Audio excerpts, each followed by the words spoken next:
Simula ang pelikula sa isang tattoo shop na pag-aari ng isang matandang lalaki. Nagtatrabaho siya para sa isang gangster, nang ang isa sa mga miyembro ay nagdala ng isang envelope na puno ng itim na buhangin. Hindi alam ng mga gangster kung ano ang ibig sabihin nito, ngunit ang matanda ay natigilan sa labis na pagkagulat. Ipinahayag niya na ang itim na buhangin ay nagpapahiwatig ng pagdating ng walang awa at kinatatakutang ninja sa mundo. Matagal na niyang nakaharap ang mga ito at meron ng karanasan kung gaano sila kapanganib. Nang tinawag siyang duwag ng mga gangster, ipinakita niya sa kanila ang isang malaking peklat sa kanyang dibdib na sanhi ng pag-atake ng ninja. Ipinanganak siya na nasa kanang bahagi ang kanyang puso na siyang tanging dahilan kung bakit pa rin siya nabubuhay hanggang sa ngayon.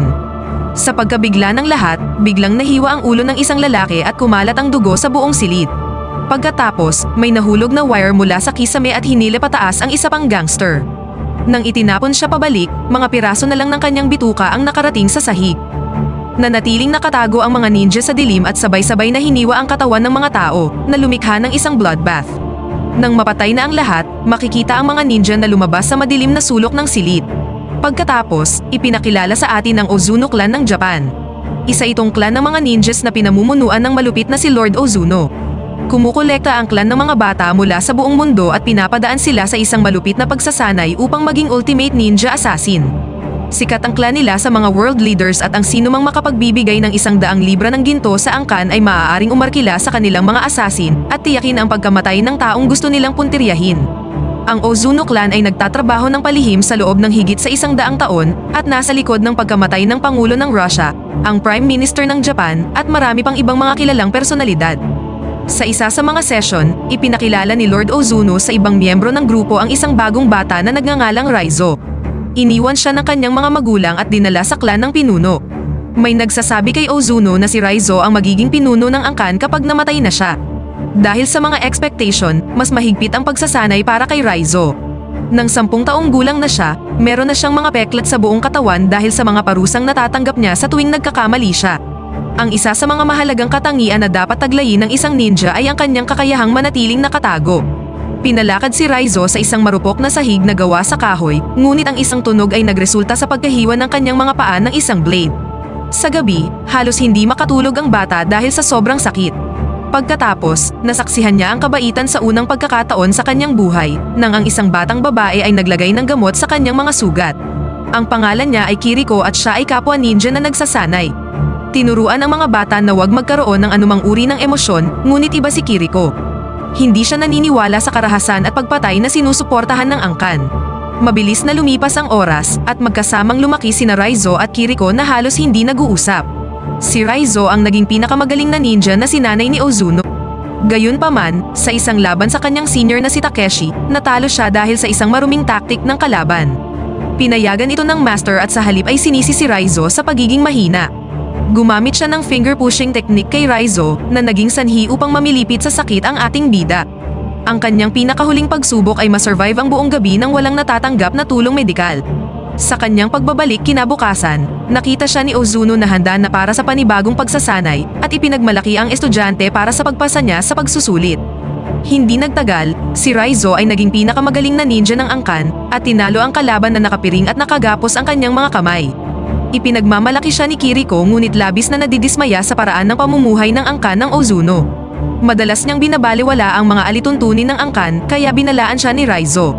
Natatakot siya na kapag nalaman ito ng pinuno, kukunin ng master ang kanyang puso, ngunit sinabi ni Kiriko na kay Raizo ang kanyang puso kaya hinding-hindi ito mananakaw. Sa isang training session, inutos sa dalaga na saktan ang kalaban gamit ang isang kutsilyo. Nang hindi ito magawa ni Kiriko, hiniwan ni Ozuno ang kanyang mukha at itinapon siya sa hawla. Palihim na lumabas si Raizo upang makipagkita sa kanya at pinainom siya ng tubig. Pagkalipas ng ilang araw, sa isang maulan na gabi, umakyat si Kiriko sa isang pader para makatakas at hinikayat si Raizo na sumama sa kanya. Ngunit mas pinili niyang huwag sumama at gustong manatiling tapat sa angkan dahil ito lang ang tanging alam niya. Kalaunan, nahuli si Kiriko at nakatakda ng patayin. Sinaksak siya sa puso ni Takeshi sa harap ng lahat. Isang bahagi ni Raizo ang namatay sa araw na yon, ngunit nagpa siya pa rin siyang manatiling tapat sa angkan. Makalipas ang ilang taon, lumipat ang eksena sa Berlin Europol Headquarters. Ang forensic researcher na si Maika ay nakahanap ng ebidensya tungkol sa pagkakaroon ng clan. Hindi niya alam kung gaano kapanganib ang piraso ng impormasyon kaya dinala niya ito sa kanyang senior na si Maslow. tumanggi siyang maniwala na merong isang secret ninja organization na ang mga elite lang ang nakakaalam. Ngunit ipinakita sa kanya ni Micah ang mga report na nagpapatunay sa koneksyon sa pagitan ng daloy ng pera mula sa mga world leader at ang pagkamatay ng maraming kilalang tao. Ngayong interesado na si Maslow, nagpasya siyang maghukay ng higit pa sa usapin. Nalaman nila na ang isang higher official KGB agent na nagngangalang Alexei ay gumawa ng katulad ng mga report sa nakaraan. Ngunit nang magsimulang makilala ang kanyang trabaho, tinanggal siya sa kanyang posisyon dahil sa kanyang kahibangan at kalaunan ay pinatay. Pagkatapos, makikita natin si Rizzo na nasa lungsod din ng Berlin at nakatira siya sa isang lumang apartment para sa isang espesyal na gawain. Nagsasanay siya tuwing umaga sa isang block ng mga pako tulad ng itinuro sa kanya ng kanyang master. Isang araw, pumunta siya sa laundry shop at nakasalubong ang isang babae. Mukhang palakaibigan siya ngunit agad niya itong nakilala bilang isang ninja. Inatake nila ang isa't isa at nagkaroon ng isang mahigpit na laban. Ilang sandali pa, makikitang tumutulo ang dugo mula sa washing machine at umiikot ang katawan ng babae sa loob nito. Samantala, gumawa ng investigasyon si Micah tungkol sa usapin at pinuntahan ang asawa ng dating agent na pinatay dahil sa paggawa ng report. Ipinahayag ng babae na isang matapang na lalaki ang kanyang asawa ngunit pagkatapos ng skandal, biglang nagbago ang lahat. Naging sobrang duwag ang kanyang asawa na ang bawat pinto at bintana ay merong 2 lock at ang bawat sulok ng bahay ay dapat maliwanag. Wala siyang iniwang puwang para sa anino upang walang mapagtaguan ang mga ninja. Subalit isang gabi, namatay ang mga ilaw at pinatay siya. Kinabukasan sa trabaho, isang higher official ang pumunta sa opisina ni Micah upang gumawa ng evaluation. Malinaw na nandoon siya para bantayan ang babae dahil masyado siyang curious sa mga bagay na hindi niya dapat malaman. Nang gabing yun, maingat na umuwi si Micah ngunit nalaman niyang nawalan ng kuryente sa buong lugar. Gayunpaman, pumasok pa rin siya sa kanyang madilim na apartment ngunit bigla siyang inatake ng isang ninja. Sa kanyang pagkabigla, isa pang ninja ang nagligtas sa kanyang buhay at pumatay sa mga asasin.